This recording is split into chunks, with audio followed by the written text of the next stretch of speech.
Hello అండి. ఎలా ఉన్నారు అందరూ? నేనైతే చాలా బాగున్నాను. సో నిన్న ఈవినింగ్ బయలుదేరాల్సింది. మేము ఇవాళ ఈవినింగ్ అయితే ఇంటికి బయలుదేరిపోయామండి. అయితే బస్ స్టాప్కి వచ్చి నించున్న తర్వాత ఒక 3-4 బస్సెస్ అయితే మొత్తము ఫుల్ రష్ ఉండే అనమాట. పోనీ అలాగే నిల్చుని వెళ్ళిపోదాం అనుకున్నాం, కానీ నేను ఎప్పుడు కోరుకోను ఆ విధంగా. దేవుని అయితే కోరుకున్నాను, ఒక మంచి కార్ దొరికితే బాగుండు, ప్రశాంతంగా కూర్చుని ఇంటికి వెళ్ళిపోవచ్చు అని కోరుకున్నాను. అదేవిధంగా మాకు కార్ అయితే దొరికిందండి. సో వాళ్ళు 2-3 జెంట్స్ కూడా అడిగారు కారు.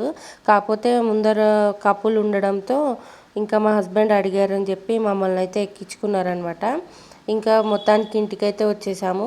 వచ్చిన తర్వాత ఇంటి పొజిషన్ అంతా కూడా ఇలా ఉందన్నమాట. బాగానే ఉంది. నేను ఇంకా బీభత్సంగా ఉంటుందేమో అనుకున్నాను, కానీ లేదు, కొంచెం బాగానే ఉందన్నమాట. సో నేను బాగానే ఉన్నా సరే నేను ఇంటికి వచ్చిన తర్వాత కొంచెం పైన క్లీనింగ్ చేసుకుందే ఏ పని అయితే చేయలేనండి. సో ఇక్కడ మా హస్బెండ్ అయితే బయటికి వెళ్ళి కొంచెం పాలు, పెరుగు, ఇంకా ఆ టై బిస్కెట్స్ ఉంటాయి కదా, అవి తీసుకొచ్చారనమాట. మా ఇంటి దగ్గర కొత్తగా బేకరీ అయితే స్టార్ట్ అయింది. అక్కడ నుంచి ఈ టై బిస్కెట్స్ను ఇంకా బర్గర్ అయితే తీసుకొచ్చారు. నేను బర్గర్ ఎందుకు తెచ్చారా అని చెప్పి అన్న, అంటే ఊర్లలో అంత బాగోవు కదా అని చెప్పి, నయమే ఇంకా ఒక్కటే తెచ్చారు. సో ఇంకా ఒకటి ఇద్దరం హాఫ్ హాఫ్ తినేద్దాము అని చెప్పి అనుకున్నాం అనమాట. అంటే మా హస్బెండ్ ఏదైనా కొత్తగా స్టార్ట్ అయితే బేకరీస్ కానీ అట్లా ఫుడ్ ట్రై చేయడం ఇష్టం అనమాట. సో అందుకని చెప్పి ఒకటి తెచ్చారు. నాకు పైన బన్ను చూడంగానే డౌట్ వచ్చింది, అసలు కొంచెం మాడినట్టు అయిందనమాట. ఇంకా మా హస్బెండ్ ఏమో సరే ట్రైపాడ్ సెట్ చేయండి, ఇద్దరం కలిసి తిందాము అని చెప్పి అంటే, ఆయనకేమో ఈ ట్రైపాడ్కి ఇట్లా పైన వచ్చింది కదా తిప్పడం అంటే చాలా ఇష్టం అనమాట. మొత్తానికి ఇక సెట్ చేసేసారు.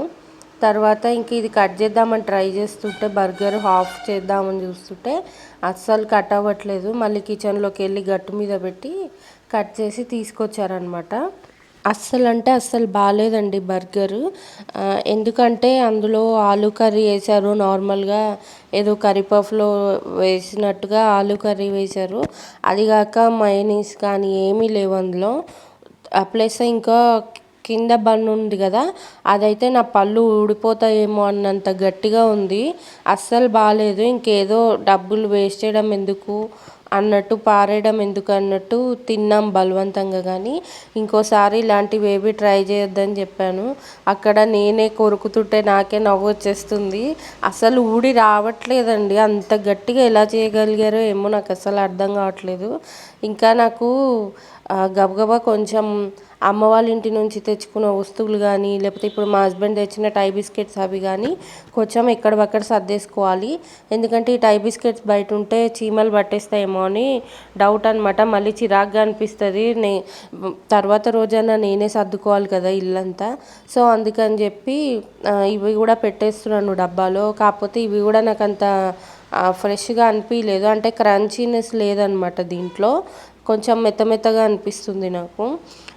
సరే ఇంకేదో ఒకటి అని చెప్పి ఇంకా డబ్బాలో అయితే పెట్టేసుకున్నాను. నెక్స్ట్ అమ్మ వాళ్ళ ఇంటి నుంచి వచ్చేటప్పుడు 1 లీటర్ పాలు అయితే తెచ్చుకున్నానండి, బర్రెపాలు. పెరుగు తోడేసుకుంటే మాకు ఒక 3-4 డేస్ అట్లా వస్తుంది కదా అని చెప్పేసి.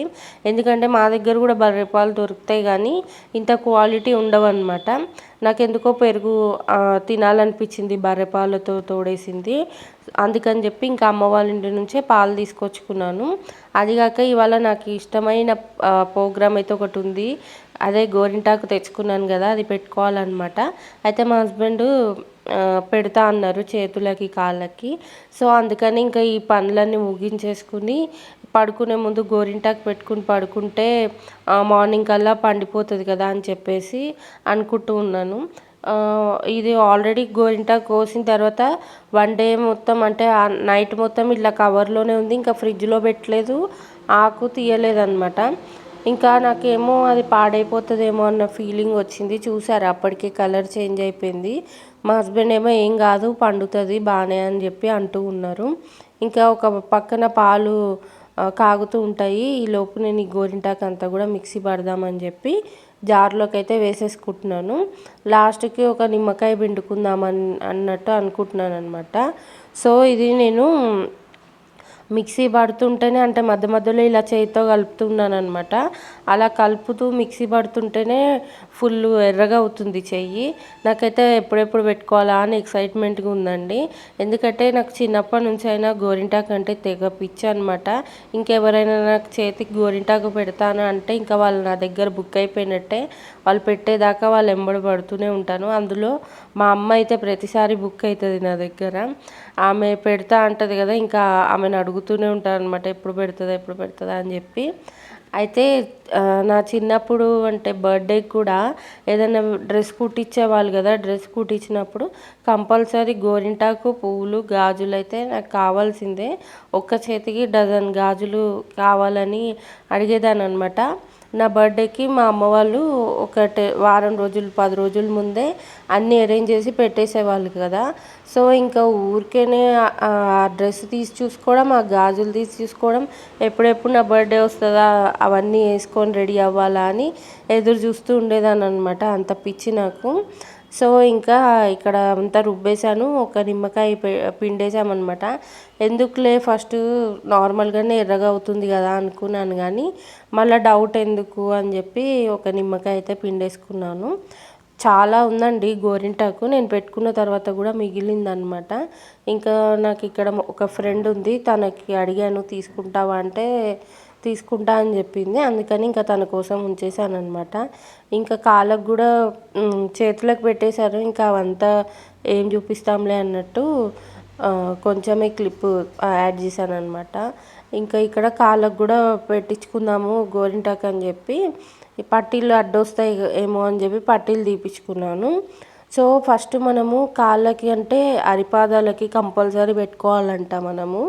అందుకని చెప్పి ఫస్ట్ అరిపాదాలకు పెట్టేసుకుని తర్వాత మొత్తం కాళ్ళకి పెట్టేసుకున్నాను. సో నెక్స్ట్ ఎలా పండింది ఏంటనేది నెక్స్ట్ వీడియోలో మీతో షేర్ చేసుకుంటానండి. కానీ నేను ఈ చేతులకి పెట్టుకున్న గోరింటాకు మహా అంటే 1 అవర్ లేదా 1.5 అవర్ ఉంచుకున్నానేమో. దాన్ని మనం గోరింటాకు పెట్టుకున్నాక అది ఆరటానికి చాలా టైం పడుతుంది కదా ఆకు. సో ఇంకా అది తడి ఆరకముందే నేను మొత్తం కడిగేసుకున్నానండి. ఎందుకంటే కొంచెం నాకు మూడ్ ఆఫ్ అయిపోయింది. మా హస్బెండ్ పాపం గ్యాస్ ఫామ్తో చాలా కడుపు నొప్పి ఇబ్బంది పడ్డారనమాట. నాకైతే చాలా బాధేసింది ఆయనను చూస్తుంటే, భయం కూడా వేసింది. పాపం అంత గ్యాస్ ఫామ్ అయింది, చల్లగా చెమటలు వచ్చేసాయి ఆయనకి. ఇంకా గ్యాస్ ఫామ్ నొప్పితోని ఆల్రెడీ అప్పటికే జీలకర్ర వేసుకొని వాటర్ తాగారు, సోంపు వేసుకున్నారు. అది కాక 2 సార్లు గ్యాస్ ట్యాబ్లెట్ కూడా వేసుకున్నారు, కానీ ఎందుకో ఇంకా ఆయనకి తగ్గలేదన్నమాట. నాకు ఎందుకో దిష్టి తాకిందేమో అనిపించిందండి. ఎప్పుడు నాకు అలాంటి ఫీలింగ్ ఉండదు. కాకపోతే ఫస్ట్ టైం నాకు ఎందుకో మన మనసు చెప్పేస్తుంది కదా ఒక్కొక్కసారి మనకి ఈ రీజన్ మూలంగానే ఇలా అయిందేమో అని చెప్పి. నాకు అట్లా అయితే అనిపించిందండి. ఎందుకంటే మా అమ్మ వాళ్ళ ఇంటి దగ్గర మేము నలుగురము తెగ సందడిగా కనిపించామేమో అనిపించింది. సో ఇంకా అందుకని తొందరగా చేతికి పెట్టుకున్న గోరింటాకు అయితే తీసేసాను. ఇది వచ్చేసి మేము సింహాచలం వెళ్ళినప్పుడు వీడియో అనమాట. అయితే కొంచెం కొద్దిగానే వీడియో ఉంది, ఎక్కువ నేను రికార్డ్ చేయలేదు. అందుకనే నేను ఈ వీడియోతోనే ఇంక్లూడ్ చేసి మీతో షేర్ చేసుకుంటున్నాను. లాస్ట్ నేను ఎక్కడి దాకా ఆపేసాను అంటే ట్రావెలింగ్ వ్లాగు వైజాగ్ బీచ్ దాకా ఆపేసాను. సో వైజాగ్ బీచ్లో ఎంజాయ్ చేసిన తర్వాత మేము సింహాచలం అయితే వచ్చేసి ఈవినింగ్ 4:30కి అట్లా వచ్చి రూమ్ అయితే తీసుకున్నామండి. మాకు నాన్ ఏసీ రూమ్ అయితే 700 అంట, ఏసీ రూమ్ అయితే 1000 రూపీస్ అంట. మేము ఏసీ రూమే తీసుకున్నాము, పెట్ని కూడా ఎలో చేశారు. ఆ పూట అంతా కూడా అందరం పడుకొని రెస్ట్ తీసుకున్నాము. ఇది వచ్చేసి నెక్స్ట్ డే మార్నింగ్ మా అమ్మ రూమ్ టూర్ అయితే తీసిందండి. రూమ్ అంతా కూడా బాగానే ఉండింది, కానీ బాత్రూమ్స్ కొంచెం స్మెల్ వచ్చాయి అనిపించింది నాకు. సో ఏదైతే ఏమైంది ఇంకా రెస్ట్ అయితే తీసుకోగలిగాము. Early morning next day early morning అమ్మ వాళ్ళు అయితే మా అమ్మ మా అమ్మయ్య ఇద్దరు కలిసి తొందరగా రెడీ అయిపోయి దర్శనానికి అయితే వెళ్ళారండి. మేము తీసుకున్న రూమ్ నుంచి కొండపైకి బస్సెస్ వెళ్తాయి కదా, అవన్నీ భలేగా అనిపించేదన్నమాట. తర్వాత కార్లో వెళ్ళట్లేదు వీళ్ళు, బస్సులో వెళ్తున్నారు. వీళ్ళు వెళ్ళి వచ్చిన తర్వాత మేము కూడా రెడీ అయిపోయి, నేను మా హస్బెండ్ మా అన్నయ్య కూడా రెడీ అయిపోయి మేము కూడా బస్సులోనే వెళ్ళొచ్చాము. చాలా బస్సెస్ తిరుగుతున్నాయి కొండపైకి. సో ఇంకా నేనైతే ఇంకా వీడియో కానీ వీడియో ఏం తీయలేదండి. ఎందుకో ఇంకా నాకు అప్పుడు తీయాలనిపించలేదు. అమ్మ తీసిన వీడియోనే నేను మీతో షేర్ చేసుకుంటున్నాను. జస్ట్ మా అన్నయ్య ఒక్కడే ఫోన్ తీసుకొచ్చాడు అప్పుడు. నా ఫోను అప్పటికే పాడైపోయింది సముద్రంలో పడిపోయి. సో ఇంకా అందుకని చెప్పి నేనేం వీడియో తీయలేదు. ఫోన్ రూమ్లోనే పెట్టేశాను. మా హస్బెండ్ కూడా ఇంకా ఏం తేలేదు అనమాట. ఒక్కళ్ళు తెస్తే సరిపోతుంది కదా ఫోన్ అని చెప్పేసి మా హస్బెండ్ కూడా తేలేదు. ఇంకా అందుకనే అన్నయ్య ఒక్కడే ఫోన్ తీసుకొస్తే ముందు దర్శనానికి వెళ్ళిపోయిన తర్వాత వచ్చిన తర్వాత ఇంకా ఫోటోలు ఏవో ఒక 2-3 ఫోటోలు దిగేసామన్నమాట. ఇంకా నేను ఇట్లా ట్రావెలింగ్ బ్లాగ్ సపరేట్గా షేర్ చేసుకుంటే ఎవరు పెద్ద ఇంట్రెస్ట్ చూపించట్లేదు చూడడానికి. అందుకని ఇంకా నేను కష్టపడ్డ దానికి కూడా కొంచెం ఫలితం ఉండాలని చెప్పి ఇట్లా నేను రొటీన్ బ్లాగ్తో కలిపి ఇలా షేర్ చేసుకుంటున్నాను. నేను పెద్ద ఇంకా వీడియో పెట్టడానికి కూడా ఏం లేదు ట్రావెలింగ్కి సంబంధించింది. ఒక్క అరకు వెళ్ళామండి. అరకు వీడియో ఒక్కటి నేను ఎడిటింగ్ చేయాలి, దానికి టైం పడుతుంది కాబట్టి ఫుల్ వీడియో అరకుది పెడతాను. అక్కడంతా కూడా చాలా బాగుంది మా ఎక్స్పీరియన్స్ అంతా. అదంతా మీతో ఖచ్చితంగా షేర్ చేసుకోవాలి. మీరు కూడా తప్పకుండా చూడండి, చాలా బాగుంటుంది ఆ వీడియో. సో ఇంక ఇక్కడ కొండపైకి వచ్చేసిన తర్వాత దర్శనం అయిపోయినట్టుంది. ఇంకా మళ్ళీ రిటర్న్ అవుదామని చెప్పి వీళ్ళు బస్సులో కూర్చున్నారు. ఇదంతా బస్ స్టాప్ దగ్గర ప్లేస్. ఇంకా మా మామయ్య కన్నా కొంచెం అక్కడ సింహాచలం దగ్గర తెలుసు, కానీ మాకైతే అస్సలు తెలియదండి. మా ముగ్గురికి కూడా తెలీదు. అంతా డబల్ తిరగడం అయింది మాకు అక్కడ కొండ మీద. ఇంకా ఎట్లనో అట్లా వెళ్ళి తిప్పలు పడుకుంటూ వెళ్ళి దర్శనం అయితే బాగా జరిగింది. దర్శనం మంచిగా చేసేసుకొని రూమ్కి అయితే వచ్చేసామన్నమాట.